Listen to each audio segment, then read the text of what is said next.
Hi అండి అందరికీ welcome back to my channel. అందరూ ఎలా ఉన్నారండి? ఇది వచ్చేసి ట్యూస్డే రోజు మినీ వ్లాగ్ అనమాట.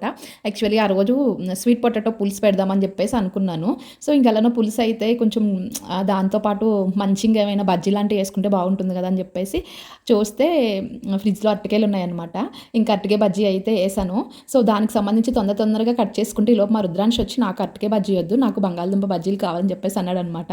వాడు అరటికాయ అంత ఎక్కువ తిన్నాడు కానీ బంగాళదుంప బజ్జీలు వేస్తే మాత్రం ఇష్టంగా తింటాడనమాట. సో యాక్చువల్లీ ఇలా పులుసు పెట్టుకున్నప్పుడు ఎప్పుడైనా సరే మ్యాక్సిమం ఇలా శనగపిండితో పొక్కడి కానీ లేకపోతే బజ్జీలు కానీ వేయడానికి చూస్తాను. ఎందుకంటే నాకు కుకింగ్ అంటే బయట ఫుడ్ కాకుండా ఇంట్లో వండి పెట్టడం అంటే చాలా ఇష్టం అనమాట. బయట ఫుడ్ అస్సలు ప్రిఫర్ చేయాలనిపించదు. ఫస్ట్ నుంచి మీరు నా వీడియోలు చూసే వాళ్ళకి అయితే తెలిసిద్ది. సో చిలకడ దుంపల పులుసు మా రుద్రాంష్కి మాకు వేరువేరుగా కుకింగ్ చేసే పని ఉండదనమాట.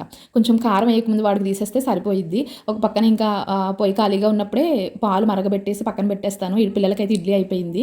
ఎర్లీ మార్నింగ్ వాళ్ళైతే మ్యాక్సిమం ఇడ్లీ తినడానికి ఇష్టపడతారు. తనవిక కొంచెం ఉప్మా, దోశ అలాంటివి తినిద్ది కానీ రుద్రాంశ్ అయితే అస్సలు ఇడ్లీనే కావాలంటాడు. ఇడ్లీతో ఓన్లీ ఏంటంటారు కరివేపాకు పొడి మాత్రమే తింటానంటాడు అనమాట. సో పక్కన అది ఓ పక్కన ఇది గబగబా ప్రిపేర్ చేసుకుంటాను. ఎందుకంటే ఉన్న 2.5 hours టైంలో త్వరగా వంట అంతా ప్రిపేర్ చేసుకొని వాడు ఇడ్లీకి రుద్రాంష్కి అయితే టిఫిన్ మా హస్బెండ్ తినిపించేస్తారు. ఇంకా తన్వికాకి రుద్రాంష్కి స్నానం చేయించి మళ్ళీ వంట చేసుకొని క్యారేజీలు పెట్టుకొని ఇవన్నీ హరిబరి అనిపిస్తుంది అనమాట.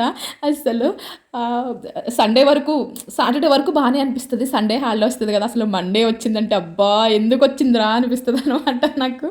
అసలు ఇంకా ఈ వర్కింగ్ లో జాయిన్ అయిన తర్వాత ఇంకా చిరాకు వస్తుంది మండే అంటుంటే. అసలు ఎర్లీ మార్నింగ్ లేవాలి.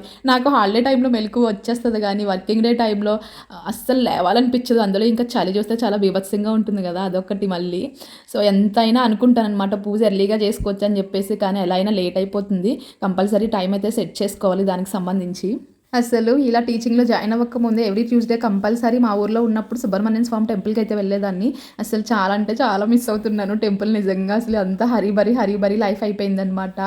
సో ఇంకా వచ్చిన తర్వాత చిన్నగా మా సెల్లర్ దగ్గర లైటింగ్ బాగా వస్తుందని చెప్పాను కదా, ఈవినింగ్ సన్సెట్. సో అక్కడ చిన్న పిక్ ఒకటి తీసుకున్నాను. ఇంకా వచ్చిన తర్వాత మా వాడికి కంపల్సరీ రాగానే హ్యాండ్ వాష్ చేయించి పాలు పట్టేసి కొద్దిసేపు కిందకి వెళ్ళి ఆడుకుని వస్తాడనమాట.